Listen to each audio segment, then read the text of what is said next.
Hey, it's Melissa. Here's an update on my $100,000 stock experiment, year 3, week 20, ending August 28, 2020. Watch me on my journey to become a great growth stock investor, but know that this isn't an endorsement to purchase any stocks that I bought, nor an endorsement to purchase stocks in general. According to the IBD at investors.com, the market is in a confirmed uptrend. The S&P 500 is cooking. It has 7 days up. It's reached an all-time high, and it has really tight price action. Back at number 1, it had really tall price bars, and at number 2, it has really short price bar. This is nice. The last time it had a swing above 2% from the high to the low of the day is at the yellow arrow, which is on July 14th. This index is up 3.3% for the week, which is great. I did sell 2 stocks this week, both of them for a gain, Celsius and Teladoc. Teladoc, I held this stock for 9.5 weeks and I made an 8% gain. I'm glad to be rid of this stock. It was really hard for me to hold. It was so volatile, up and down, crazy. I do consider this an unsuccessful trade because I didn't make my 1% per week that I like to have. Celsius, this was a successful trade. I held it for just about 5 weeks and I made 39%. It's a great gain in a short amount of time. And I may watch this for a repurchase if the stock forms a new base. I made several purchases this week, a buy one in Amazon and Logitech. I made a B2 in Amazon and Shift 4 Payments, and I made a B3 in Shift 4 Payments, Lululemon, and Sprouts. Every time I buy a stock, I set a stop limit order as a floor. Initially, that's at 8% below my purchase price. And then I leave it at that 8% for 4 weeks, unless the stock makes a double-digit gain. Amazon is a new purchase for me in the Melissa Method experiment. I made 2 buys this week. The first buy I've held for 4 days and it's up 1.4%. And my second buy, I've just held the 1 day and it's down 0.4%. According to the IBD, this is in a pivot point, which is the correct buy point. I think Amazon is in a great position to grow in this post-corona world where people are going to be shopping more and more from home. At that yellow arrow, I had purchased this for my husband's account, and it's made a really nice gain from that point, and so I decided to buy this stock for my portfolio. The earnings per share have almost doubled year over year, and it's the highest. The last EPS quarter was the highest in the chart. Plus, it has double-digit sales growth, which is really makes for a strong growth stock. Logitech. This is also a new purchase for me. This one is a down stock. I've held it 3 days and it's down 2.5%. It dropped all the way down to its 31-day exponential moving average, which it hadn't been at for almost 6 months.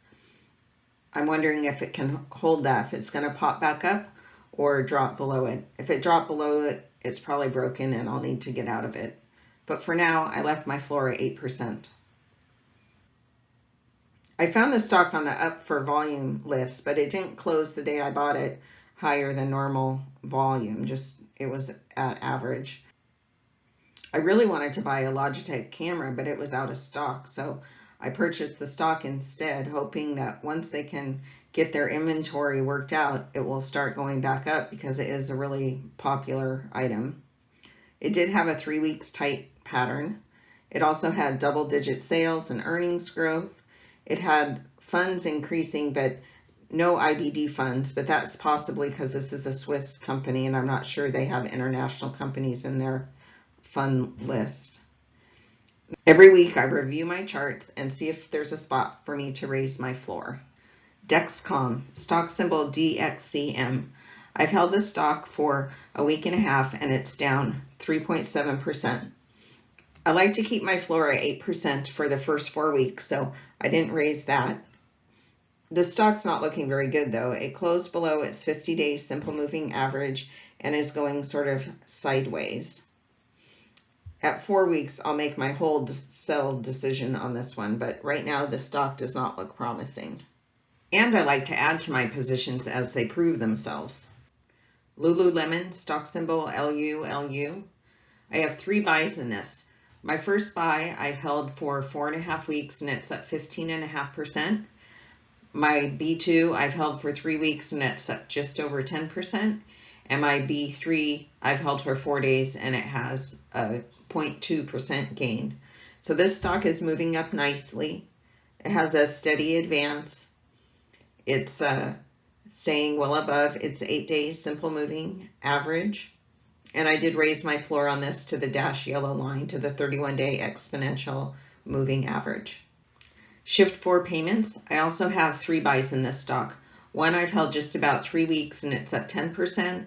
One I've held for 5 days and it's up 2.2%. And one I have a loss in, my B3, I've held for 1 day and it's down 0.7%. I did raise my floor on my B1 to break even. It's just slightly above the double digits. It's 10.1%. Usually I move it up 1% above my purchase price, but I felt break even was the better place for this one. And I raised my B2 floor up to the B1 floor. My B3, I still have an 8%. Don't let your double-digit gain turn into a loss. Sprout Social. I called this Sprouts before, not to get confused with the grocery chain. This is a social media marketing company. Stock symbol SPT. I have 3 buys in this. One I've held just about 2 weeks and it's up 13.7%.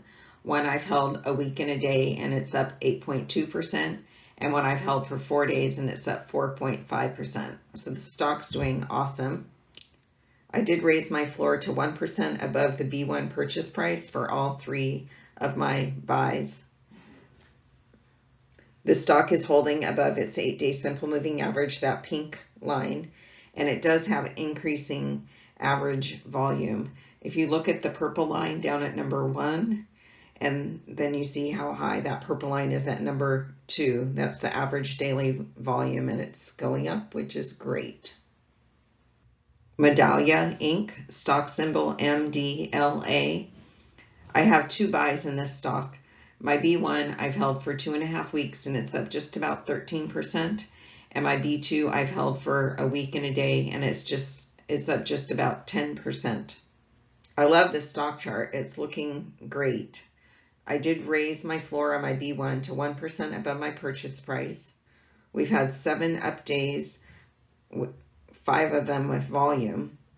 And I was thinking about making a B3, but earnings are coming up on Thursday, September 3rd, after market closes. And at number 1, this is the last time it had earnings, and the stock fell apart after that. So I'm really hoping that this can hold itself at earnings. And this is a Melissa IPO pick. So I'm working on when to hold and when to sell offensively.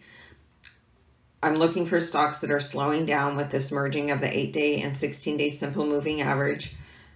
My big winners, where I'm looking for signs of weakness or even if there's an opportunity to take another full position. And then high flyers, which are quickly moving up. I don't have any of those right now.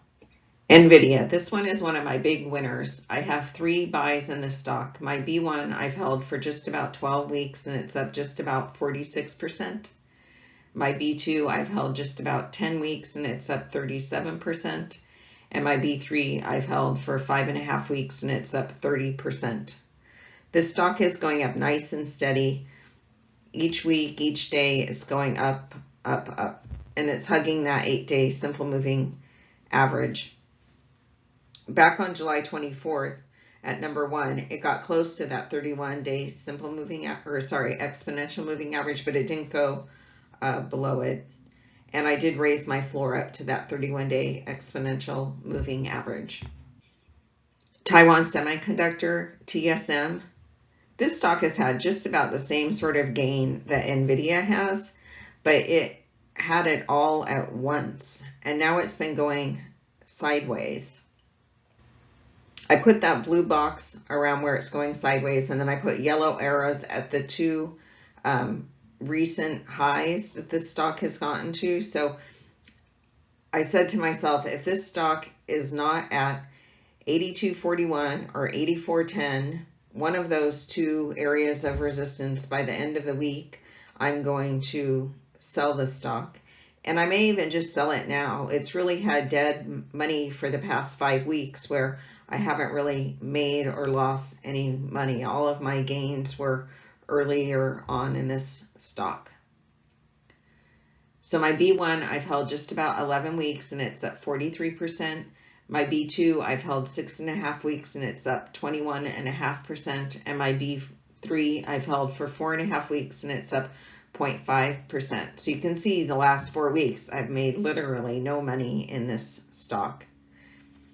My husband likes this stock too, so I bought him one last week and I'll hold on to that, but I'm going to get rid of this in this portfolio and hopefully take my 43% gain.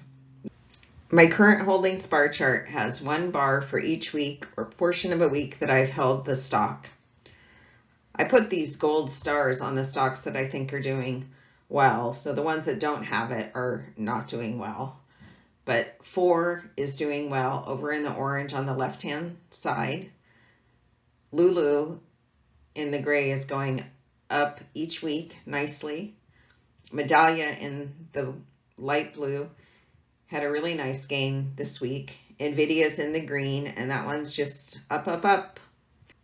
Sprout Social in the pink had a nice gain this week, and TSM, I put an X on it because in the yellow, that one's just going sideways. I have a little bit more than I had 4 weeks ago, but not much. The S&P 500 is up 3.3% this week, which is great. My percentage weekly change, I put the stocks in the red that have not beat the S&P 500 this week. And then I put those red numbers next to them showing how many weeks they haven't beat the S&P 500. If I want to beat the S&P 500, I need to have some of my stocks and most of my stocks beating them.